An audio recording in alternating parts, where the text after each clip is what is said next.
is nagkita-kita nga talaga kami nila Ate Noemi pati na rin itong kapatid kong si Vince. Sakto nga at wala siyang ginagawa sa bahay kaya naman niyaya nga talaga namin siya. Pagkatapos nga naming umorder dito nagkwentuhan naman kaming tatlo. Buti na nga lang din talaga at walang masyadong tao dito. Na nga lang ulit talaga kami nagkita-kita. Kaya naman kinamusta na nga namin ni Ate Noemi itong kapatid naming bunso. Ano ba naman kasi kapag nagme-message kami napakaikli lang talagang mag-reply niyan. Diyos ko po. Habang nagkukwentuhan nga kaming dalawa dito nakikinig na nga muna si Ate Noemi habang kumakain. Diyos ko po. Nitna na nga namin siya dahil ang dami din kasi talagang tanong ni Ate Noemi dito sa kanya. Ali, kung naaalala nyo nga, nung fiesta nga sa amin, pinakilala niya nga sa amin nila tata yung girlfriend niya. Tapos ngayon, kinuwento niya nagkakalabuan nga sila. Wala nga talaga kaming alam, paano ba naman kasi hindi rin talaga siya nagsasabi sa amin. Tumawag nga lang sa akin nung isang araw yung isa kong kuya. Kinuwento nga niya sa akin tapos puntahan ko nga daw si Vince at kamustahin ko. Alam kasi talaga naming seryoso siya, paano ba naman kasi yun lang talaga yung pinakilala niya sa amin. Tapos dinala pa nga sa bahay. Naging okay naman daw sila tapos ngayon wala na naman daw. Diyos ko po. Sabi nga namin sa kanya na pagdaanan na nga talaga namin lahat yan. Kaya wag siyang mahihiyang magtanong or kaya naman magkwento sa amin. So nakakatuwa nga lang dahil open nga siya sa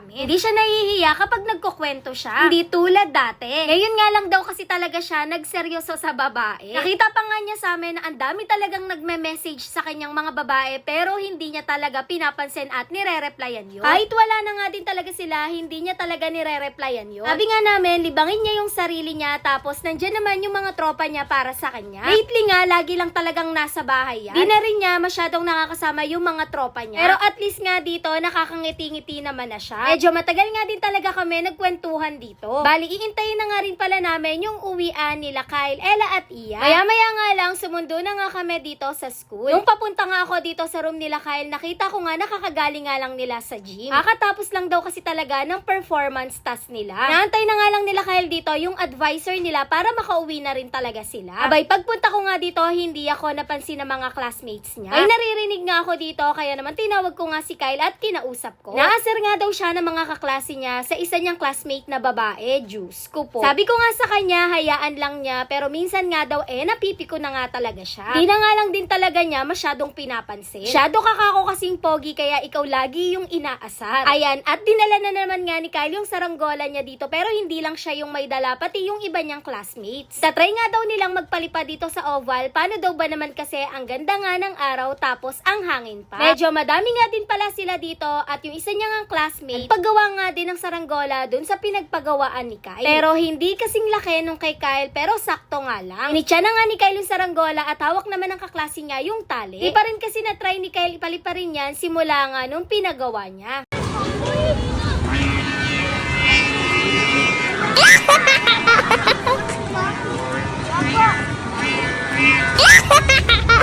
Napalipad na nga nila Kyle dito tapos sabi ko nga sa kanya uuwi na kami. Kaya naman binaba na nila tapos tinulungan nga siyang maglikaw ng mga kasama niya dito. Thank you po.